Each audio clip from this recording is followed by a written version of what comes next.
So this is chapter 5 of The Hobbit by J.R.R. Tolkien. If you'll notice, I'm wearing a very specific t-shirt to fit in with chapter 5. When Bilbo opened his eyes, he wondered if he had, for it was just as dark as with them shut. No one was anywhere near him. Just imagine his fright. He could hear nothing, see nothing, and he could feel nothing except the stone on the floor. Very slowly he got up and groped about on all fours till he touched the wall of the tunnel, but neither up nor down it could he find anything. Nothing at all. No sign of goblins, no sign of dwarves. His head was swimming, and he was far from certain even of the direction that they had been going in when he had his fall. He guessed as well as he could, and crawled along for a good way, till suddenly his hand met what felt like a tiny ring of cold metal lying on the floor of the tunnel. It was a turning point in his career, though he didn't know it at the time. He put the ring in his pocket almost without thinking. Certainly it did not seem of any particular use at that moment. He did not go much further, but sat down on the cold floor and gave himself up to complete miserableness for a long while. He thought of himself frying bacon and eggs in his own kitchen at home, for he could feel inside that it was high time for some meal or other. But that only made him more miserable. He could not think what to do, nor could he think what had happened or why he had been left behind. Or why, if he had been left behind, the goblins had not caught him, or even why his head was so sore. The truth was, he had been lying quiet, out of sight and out of mind, and in a very dark corner for a long while. After some time he felt for his pipe. It was not broken, and that was something. Then he felt for his pouch, and there was some tobacco in it. And that was something more. Then he felt for matches, and he could not find any at all, and that shattered his hopes completely. Just as well for him, as he had agreed when he came to his senses. Goodness knows what the striking of matches and the smell of tobacco would have brought on him out of dark holes in that horrible place. Still, at the moment he felt very crushed. But in slapping all his pockets and feeling all round himself for matches, his hand came on the hilt of his little sword, the little dagger that he got from the trolls, and that he had quite forgotten. Nor fortunately had the goblins noticed it as he wore it inside his breeches. Now he drew it out. It shone pale and dim before his eyes. So it is an elvish blade too, he thought, and goblins are not very near, and yet not far enough. But somehow he was comforted. It was rather splendid to be wearing a blade made in Gondolin for the goblin wars of which so many songs had sung, and also he had noticed that such weapons made a great impression on goblins that came upon them suddenly. Go back, he thought. No good at all. Go sideways? Impossible. Go forward? Only thing to do. On we go. So up he got and trotted along with his little sword held in front of him, on one hand feeling the wall, and all his heart all of a patter and a pitter. Now, certainly Bilbo was in what is called a tight place. But you must remember, it was not quite so tight for him as it would have been for me or for you. Hobbits are not quite like ordinary people, and after all, if their holes are nice cheery places and properly aired, quite different from the tunnels of the goblins. Still, they are more used to tunnelling than we are, and they do not easily lose their sense of direction underground, not when their heads have recovered from being bumped. Also, they can move very quietly and hide easily, and recover wonderfully from falls and bruises, and they have a fund of wisdom and wise sayings that men have mostly never heard of, or have forgotten long ago. I should not have liked to have been in Mr. Baggins' place, all the same. The tunnel seemed to have no end. All he knew was that it was still going down pretty steadily and keeping in the same direction, in spite of a twist and a turn or two. There were passages leading off to the side every now and then, as he knew by the glimmer of his sword, or he could feel with his hand on the wall. Of those he took no notice, except to hurry past for fear of goblins, or half-imagined dark things coming out of them. On and he went, and down, and still he heard no sound of anything, except the occasional whir of a bat by his ears, which startled him at first, till it became too frequent to bother about.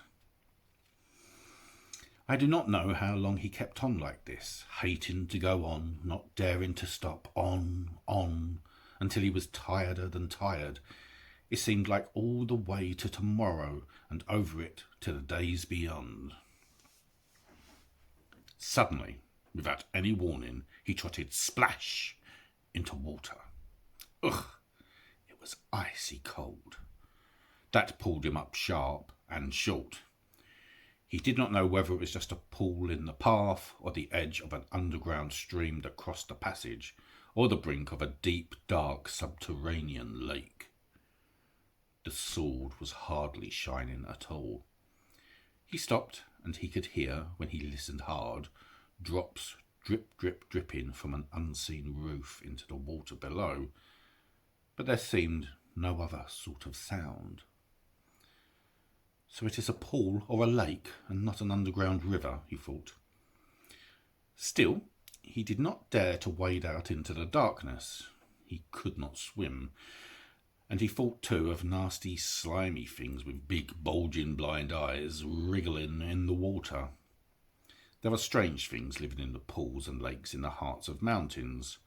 Fish whose fathers swam in goodness only knows how many years ago, and never swam out again. Goodness, while their eyes grew bigger and bigger and bigger from trying to see in the blackness. Also, there are other things more slimy than fish. Even in the tunnels and caves the goblins have made for themselves, there are other things living unbeknown to them that they have sneaked in from outside to lie up in the dark.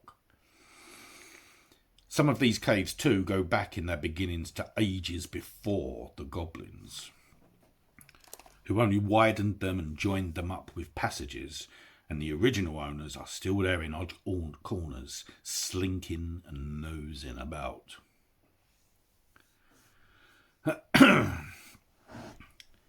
Deep down here by the dark water lived old Gollum, a small, slimy creature. I don't know where he came from, nor who or what he was. He was a golem, as dark as darkness, except for two big round pale eyes in his thin face. He had a little boat, and he rowed about quite quietly on the lake, for lake it was, wide and deep, and deadly cold. He paddled it with large feet dangling over the side, but never a ripple did he make, not he. He was looking out of his pale lamp-like eyes for blind fish, which he grabbed with his long fingers as quick as thinking. He liked meat too. Goblin he thought good when he could get it, but he took care that they never found him out. He just throttled them from behind if they ever came down alone anywhere near the edge of the water while he was prowling about. They very seldom did, for they had a feeling that something unpleasant was lurking down there, down at the very roots of the mountain. They had come on the lake when they were tunnelling down long ago, and they found they could go no further, so there their road ended in that direction, and there was no reason to go that way, unless the great goblin sent them. Sometimes he took a fancy for fish from the lake, and sometimes neither goblin nor fish came back. Actually, Gollum lived on a slimy island of rock in the middle of the lake. He was watching Bilbo now from the distance with his pale eyes like telescopes. Bilbo could not see him, but he was wondering a lot about Bilbo, for he could see that he was no goblin at all. Gollum got into his boat and shot off from the island while Bilbo was sitting on the brink altogether flummoxed and at the end of his way and his wits. Suddenly up came Gollum and whispered and hissed, "Bless us and splash us, my precious. I guess it's a choice feast, at least a tasty morsel it'll make us, Gollum." And when he said Gollum, he made a horrible swallowing noise in his throat. That is how he got his name, though he always called himself my precious. The Hobbit jumped nearly out of his skin when the hiss came in his ears, and he suddenly saw the pale eyes sticking out at him. "Who are you?" he said, thrusting his dagger in front of him.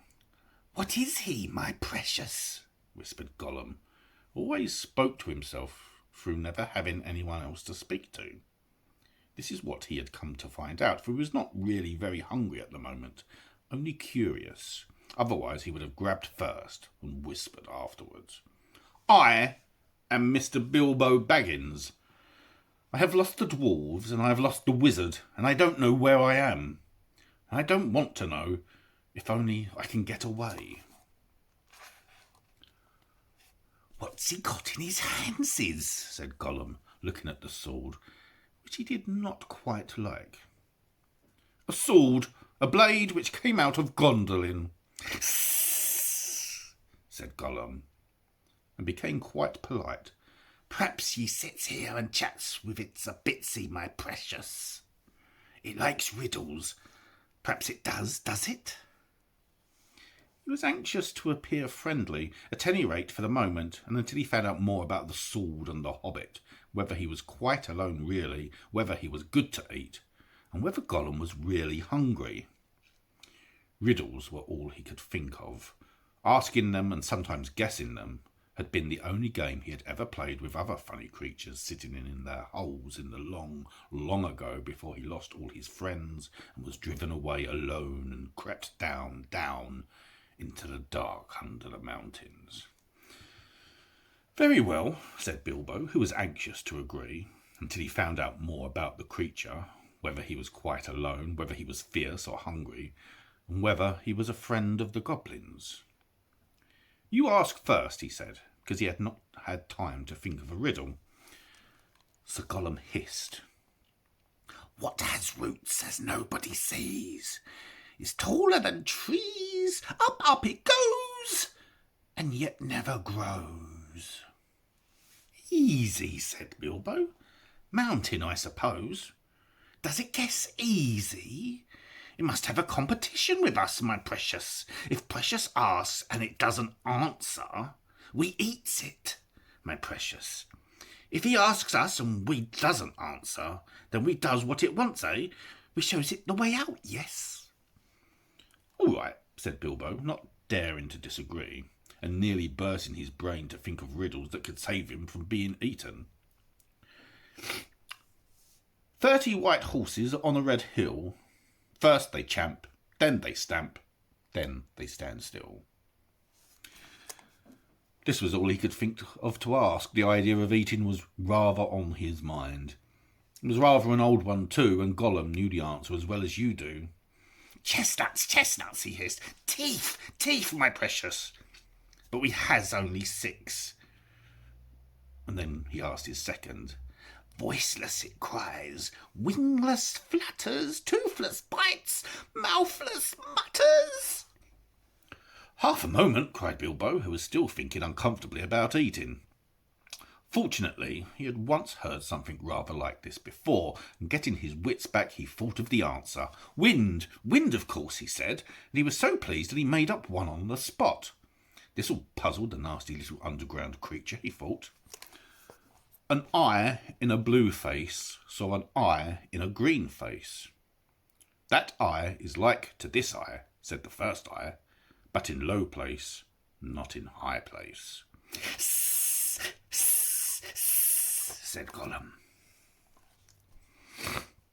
He had been underground a long, long time, and was forgetting this sort of thing. But just as Bilbo was beginning to hope that the wretch would not be able to answer, Gollum brought up memories of ages and ages and ages before, when he lived with his grandmother in a hole in a bank by a river. "Sss, my precious," he said. "Sun on the daisies, it means. It does." But these ordinary, above-ground, everyday sort of riddles were tiring him. Also, they reminded him of days when he had been less lonely and sneaky and nasty, and that put him out of temper. What is more, they made him hungry, and so this time he tried something a bit more difficult and more unpleasant. "It cannot be seen, cannot be felt, cannot be heard, cannot be smelt. It lies behind stars and under hills, and empty holes it fills. It comes first and follows after, ends life, kills laughter." Unfortunately for Gollum, Bilbo had heard that sort of thing before, and the answer was all round him anyway. "Dark," he said, without even scratching his head or putting on his thinking cap. "A box without hinges, key or lid, yet golden treasure inside is hid." He asked to gain time, and he could think of a really, really hard one. This he thought a dreadfully easy chestnut, though he had not asked it in the usual words. But it proved a nasty poser for Gollum. He hissed to himself, and still he did not answer. He whispered and spluttered. After some time, Bilbo became impatient. "Well, what is it?" he said. "The answer's not a kettle boiling over, as you seem to think from the noise you are making." "Give us a chance. Let it give us a chance, my precious." "Well," said Bilbo, after giving him a long chance, "what about your guess?" But suddenly Gollum remembered thieving from nests long ago, and sitting under the riverbank teaching his grandmother to suck. "Eggses!" he hissed. "Eggses it is!" Then he asked, "Alive without breath, as cold as death, never thirsty, ever drinking, all in mail, never clinking." He also, in his turn, thought this was a dreadfully easy one, because he was always thinking of the answer. But he could not remember anything better at the moment. He was so flustered by the egg question. All the same, it was a poser for poor Bilbo, who never had anything to do with the water, if he could help it. "I imagine you know the answer, of course, or can guess it as easy as winking, since you are sitting comfortably at home and have not the danger of being eaten to disturb your thinking." Bilbo sat and cleared his throat once or twice, but no answer came. After a while, Gollum began to hiss with pleasure to himself. "Is it nice, my precious? Is it juicy? Is it scrumptiously crunchable?" He began to peer at Bilbo out of the darkness. "Half a moment," said the Hobbit, shivering. "I gave you a good long chance just now." "It must make haste, haste," said Gollum, beginning to climb out of his boat onto the shore to get at Bilbo. But when he put his long webby foot in the water, a fish jumped out in fright and fell on Bilbo's toes. "Ugh!" he said. "It is cold and clammy." And so he guessed. "Fish! Fish!" he cried. "It is fish!" Gollum was dreadfully disappointed. But Bilbo asked another riddle as quick as ever he could, so that Gollum had to get back into his boat and think. "No legs lay on one leg, 2 legs sat near on 3 legs, 4 legs got some." It was not really the right time for this riddle, but Bilbo was in a hurry. Gollum might have had some trouble guessing it if he had asked it at another time. As it was, talking of fish, no legs was not so very difficult, and after that the rest was easy. "Fish on a little table, man at table sitting on a stool, the cat has the bones." That, of course, is the answer, and Gollum soon gave it. Then he thought the time had come to ask something hard and horrible. This is what he said. "This thing all things devours, birds, beasts, trees, flowers. Gnaws iron, bites steel, grinds hard stones to mill, slays kings, ruins towns, and beats high mountain down." Poor Bilbo sat in the dark thinking of all the horrible names of all the giants and ogres he had ever heard told of in tales. But not one of them had done all these things. He had a feeling that the answer was quite different and that he ought to know it, but he could not think of it. He began to get frightened, and that is bad for thinking. Gollum began to get out of his boat. He flapped into the water and paddled to the bank. Bilbo could not see his eyes coming towards him. His tongue seemed to stick in his mouth. He wanted to shout out, "Give me more time! Give me time!" But all that came out was with a sudden squeal was, "Time! Time!" Bilbo was saved by pure luck, for that, of course, was the answer. Gollum was disappointed once more, and now he was getting angry and also tired of the game. It had made him very hungry indeed. This time he did not go back to the boat. He sat down in the dark by Bilbo. This made the Hobbit most dreadfully uncomfortable and scattered his wits. "It's got to ask us a question, my precious. Yes, yes, yes. Just one more question to guess. Yes, yes," said Gollum. But Bilbo simply could not think of any question with that nasty, wet, cold thing sitting next to him and pawing and poking him. He scratched himself, he pinched himself. Still, he could not think of anything. Ask us, said Gollum. Bilbo pinched himself and slapped himself. He gripped on his little sword. He even felt in his pocket with his other hand. There he found the ring he had picked up in the passage and forgotten about. "What have I got in my pocket?" he said aloud. He was talking to himself. But Gollum thought it was a riddle, and he was frightfully upset. "Not fair! Not fair!" he hissed. "It isn't fair, my precious, is it, to ask us what it's got in its nasty little pockets is?" Bilbo, seeing what had happened and having nothing better to ask, stuck to his question. "What have I got in my pocket?" he said louder. Said Gollum. "It must give us 3 guesses, my precious, 3 guesses." "Very well, guess away," said Bilbo. "Handses?" said Gollum. "Wrong," said Bilbo, who had luckily just taken his hand out again. "Guess again." And Gollum was more upset than ever. He thought of all the things he kept in his own pockets: fish bones, goblin's teeth, wet shells, a bit of bat wing, a sharp stone to sharpen his fangs on, and other nasty things. He tried to think what other people kept in their pockets. "Knife," he said at last. "Wrong," said Bilbo, who had lost his some time ago. Last guess. Now, Gollum was in a much worse state than when Bilbo had asked him the egg question. He hissed and spluttered and rocked himself backwards and forwards and slapped his feet on the floor and wriggled and squirmed. But still he did not dare to waste his last guess. "Come on," said Bilbo. "I am waiting." He tried to sound bold and cheerful, but he did not feel at all sure how the game was going to end, whether Gollum guessed right or not. "Time's up," he said. "String or nothing," shrieked Gollum, which was not quite fair, working in 2 guesses at once.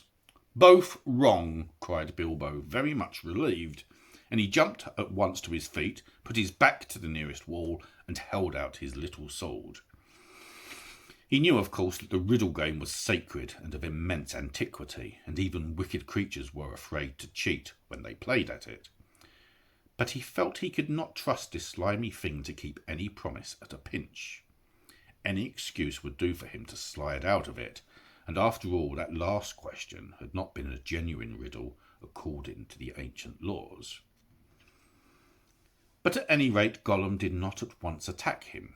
He could see the sword in Bilbo's hand.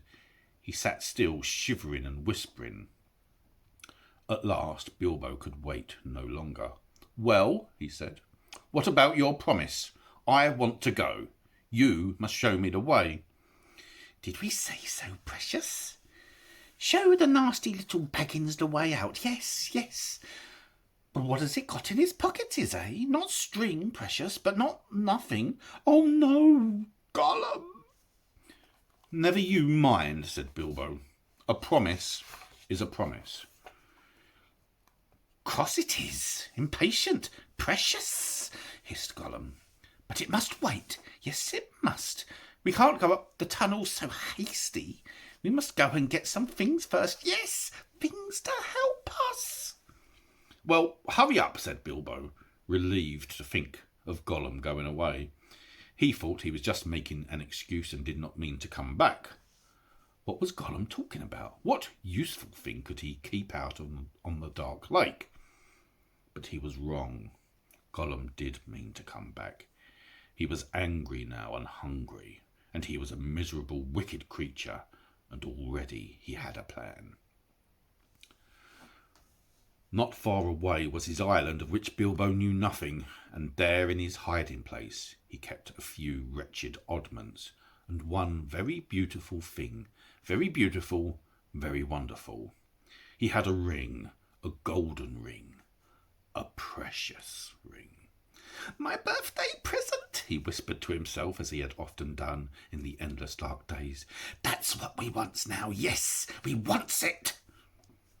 He wanted it because it was a ring of power, and if you slipped that ring on your finger, you were invisible.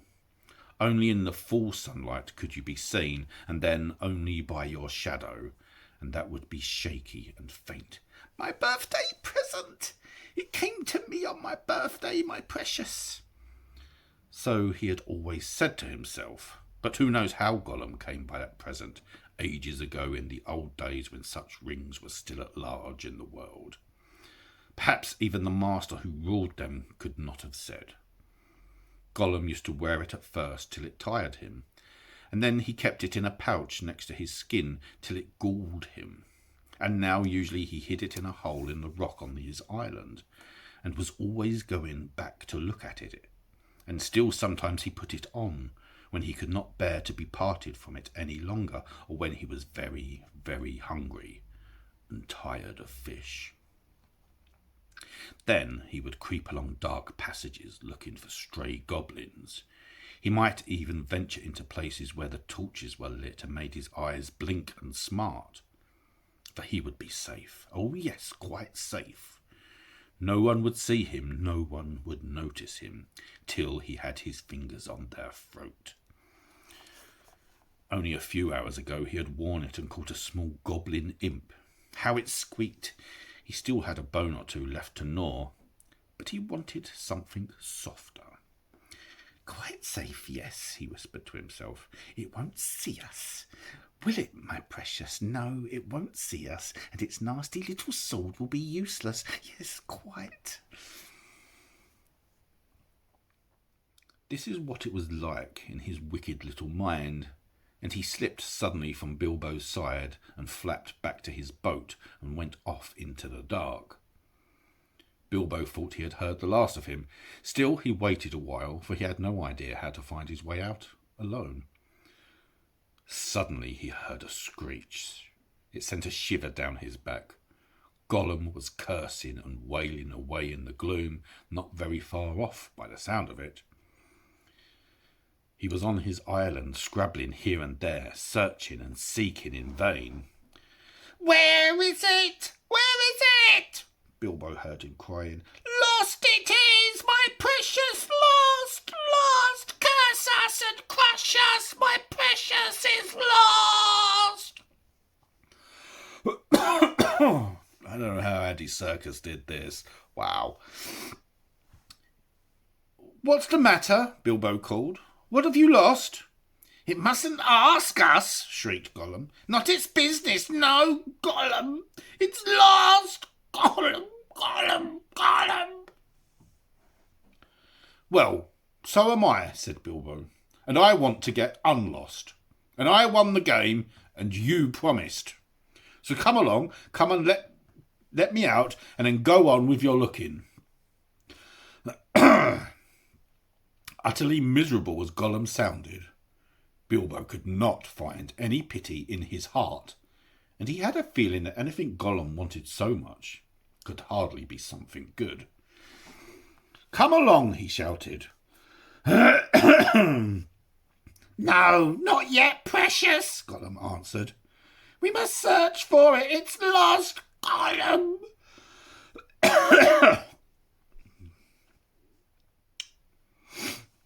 Excuse me.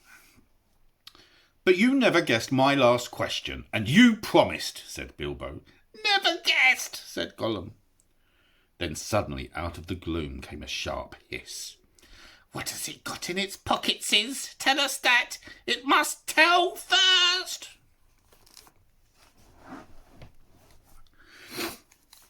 As far as Bilbo knew, there was no particular reason why he should not tell.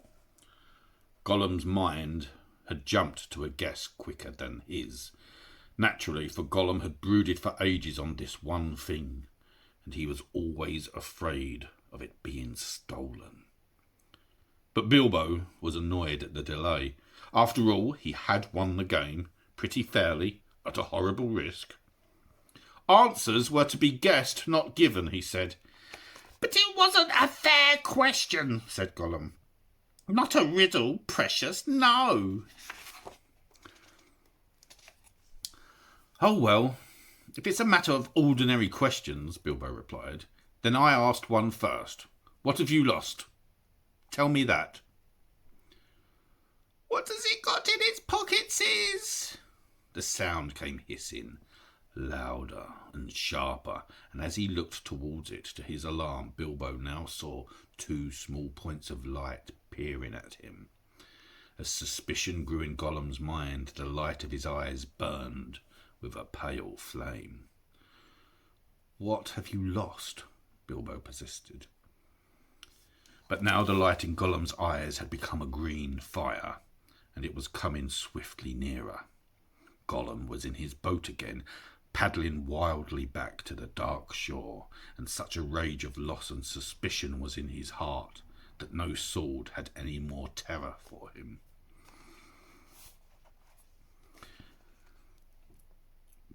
Bilbo could not guess what had maddened the wretched creature, but he saw that all was up, and that Gollum meant to murder him at any rate. Just in time he turned and ran blindly back up the dark passage down which he had come, keeping close to the wall and feeling it with his left hand. What has it got in its pockets, Is? He heard the hiss loud behind him, and the splash as Gollum leapt from his boat. What have I wonder, he said to himself, as he panted and stumbled along. He put his left hand in his pocket. The ring felt very cold as it quietly slipped onto his groping forefinger. The hiss was close behind him.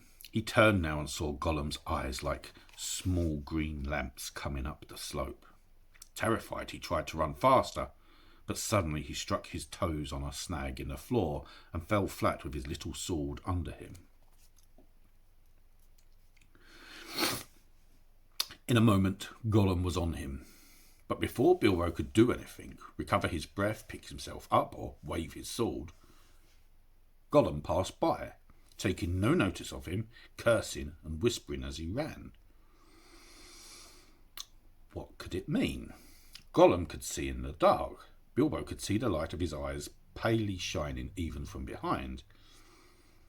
Painfully he got up and sheathed his sword, which was now glowing faintly again. Then very cautiously he followed. There seemed nothing else to do, It was no good crawling back down to Gollum's water. Perhaps if he followed him, Gollum might lead him to some way of escape without meaning to. Curse it! Curse it! Curse it! Hissed Gollum. Curse the Baggins, it's gone. What has it got in its pockets is? Oh, we guess, my precious. He found it, yes, he must have. My birthday present. Bilbo pricked up his ears. He was at last beginning to guess himself. He hurried a little, getting as close as he dared behind Gollum, who was still going quickly, not looking back, but turning his head from side to side, as Bilbo could see from the faint glimmer on the walls. My birthday present, curse it! How did we lose it, my precious? Yes, that's it. When we came this way last, when we twisted that nasty young squeaker. That's it. Curse it! It slipped from us after all these ages and ages. It's gone. Gollum! Suddenly Gollum sat down and began to weep, a whistling and gurgling sound horrible to listen to. Bilbo halted and flattened himself against the tunnel wall. After a while Gollum stopped weeping and began to talk. He seemed to be having an argument with himself. It's no good going back there to search, no. We doesn't remember all the places we've visited, and it's no use. The Baggins has got it in its pockets. The nasty noser has found it, we says. We guesses, precious, only guesses. We can't know till we find the nasty creature and squeezes it. But it doesn't know what the present can do, does it? It'll just keep it in its pockets. It doesn't know and it can't go far.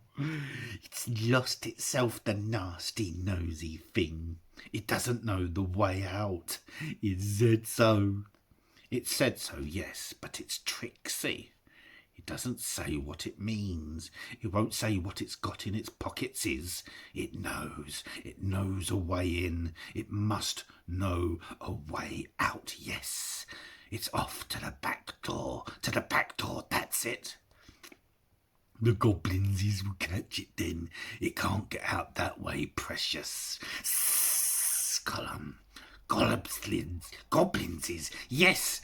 But if it's got the present, our precious present, then goblinsies will get it, Gollum. They'll find it. They'll find out what it does. We shan't ever be safe again, never, Gollum. One of the goblins will put it on and then no one will see him. He'll be there but not seen. Not even our clever eyes will notice him, and he'll come creepy and tricksy and catch us. Gollum, Gollum. Then let's stop talking, precious, and make haste. If the Baggins has gone that way, we must go quick and see. Go! Not far now. Make haste. With a spring, Gollum got up and started shambling off at a great pace. Bilbo hurried after him, still cautiously, though his chief fear now was of tripping on another snag and falling with a noise. His head was in a whirl of hope and wonder. It seemed that the ring he had was a magic ring. It made you invisible. He had heard of such things, of course, in old tales, but it was hard to believe that he really had found one. By accident. Still, there it was. Gollum, with his bright eyes, had passed him by, only a yard to one side. On they went, Gollum flip-flapping ahead, hissing and cursing. Bilbo behind, going as softly as a hobbit can. Soon they came to places where, as Bilbo had noticed on the way down, side passages opened this way and that. Gollum began at once to count them. 1 left, yes. 1 right, yes. 2 right, yes, yes. 2 left, yes, yes. And so on and on. As the count grew, he slowed down, and he began to get shaky and weepy, for he was leaving the water further and further behind, and Gollum was getting afraid. Goblins might be about, and he had lost his ring. At last he stopped by a low opening on their left as they went up. 7 right, yes. 6 left, yes, he whispered. This is it. This is the way to the back door, yes. Here's the passage. He peered in and shrunk back. But we daren't go in, precious. No, we daren't. Goblins is down there. Lots of goblins is. We smells them. What shall we do? Curse them and crush them. We must wait here, precious. Wait a bit and see. So they came to a dead stop. Gollum had brought Bilbo to the way out after all. But Bilbo could not get in. There was Gollum sitting humped up right in the opening, and his eyes gleamed cold in his head as he swayed it from side to side between his knees. Bilbo crept away from the wall more quietly than a mouse, but Gollum stiffened at once and sniffed, and his eyes went green. He hissed softly but menacingly. He could not see the Hobbit, but now he was on the alert, and he had other senses that the darkness had sharpened, hearing and smell. He seemed to be crouched right down with his flat hands splayed on the floor and his head thrust out, nose almost to the stone. Though he was only a black shadow in the gleam of his own eyes, Bilbo could see or feel that he was tense as a bowstring gathered for the spring. Bilbo almost stopped breathing and went stiff himself. He was desperate. He must get away out of this horrible darkness while he had any strength left. He must fight. He must stab the foul thing, put its eyes out, kill it. It meant to kill him. No, not a fair fight. He was invisible now. Gollum had no sword. Gollum had not actually threatened to kill him or tried to yet. And he was miserable, alone, lost. A sudden understanding, a pity mixed with horror, welled up in Bilbo's heart, a glimpse of endless unmarked days without light or hope or betterment, hard stone, cold fish, sneaking and whispering. All these thoughts passed in a flash of a second. He trembled, and then quite suddenly in another flash, as if lifted by a new strength and resolve, he leapt. It was no great leap for a man, but a leap in the dark. Straight over Gollum's head he jumped, 7 feet forward and 3 in the air. Indeed, had he known it, he had only just missed cracking his skull on the low arch of the passage. Gollum threw himself backwards and grabbed as the Hobbit flew over him, but too late. His hands snapped on thin air, and Bilbo, falling fair on his sturdy feet, sped off down the new tunnel. He did not turn to see what Gollum was doing. There was a hissing and cursing, almost at his heels at first, then it stopped. All at once there came a blood-curdling shriek, filled with hatred and despair. Gollum was defeated. He dared go no further. He had lost his prey, and lost too the only thing he had ever cared for, his precious. The cry brought Bilbo's heart to his mouth, but still he held on. Now faint as an echo, but menacing, the voice came behind. "Thief! Thief! Thief! Baggins! We hates it! We hates it! We hates it forever!"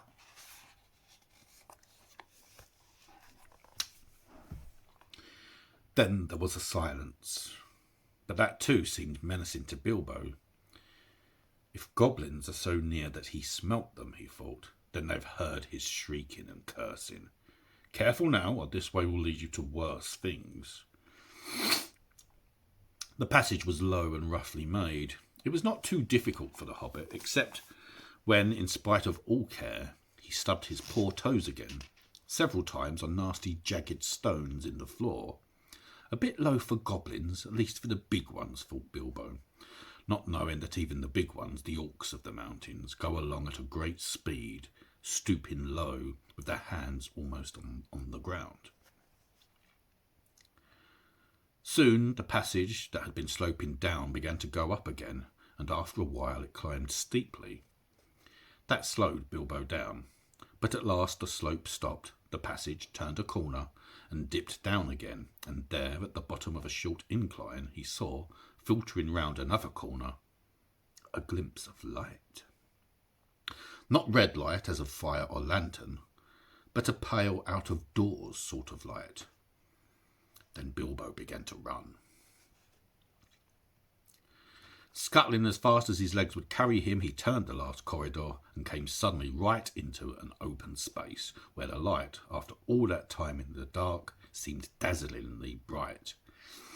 Really, it was only a leak of sunshine in through a doorway where a great door, a stone door, was left standing open. Bilbo blinked, and then suddenly he saw the goblins in full armour with drawn swords sitting just inside the door and watching it with wide eyes and watching the passage that led to it. They were aroused, alert, ready for anything. They saw him sooner than he saw them. Yes, they saw him. Whether it was an accident or a last trick of the ring before it took a new master, it was not on his finger. With yells of delight, the goblins rushed upon him. A pang of fear and loss, like an echo of Gollum's misery, smote Bilbo, and forgetting even to draw his sword, he stuck his hands into his pockets. And there was the ring still in his left pocket, and it slipped on his finger. The goblins stopped short. They could not see a sign of him. He had vanished. They yelled twice as loud as before, but not so delightedly.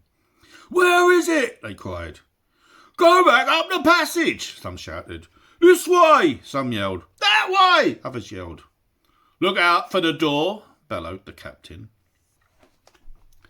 Whistles blew, armour clashed. Swords rattled, goblins cursed and swore and ran hither and thither, falling over one another and getting very angry.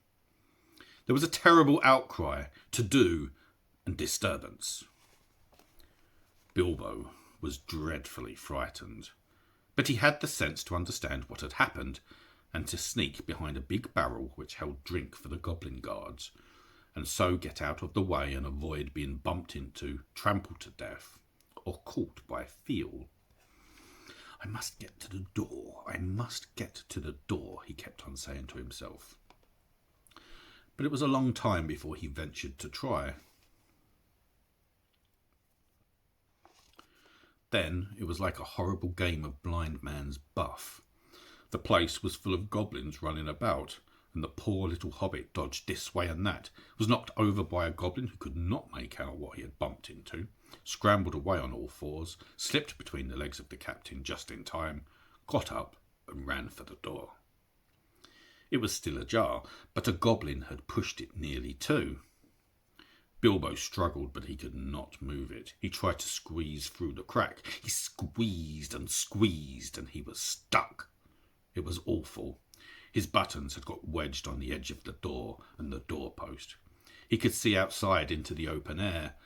There were a few steps running down into a narrow valley between two tall mountains. The sun came out from behind a cloud and shone bright on the outside of the door, but he could not get through. Suddenly one of the goblins inside shouted, "There is a shadow by the door!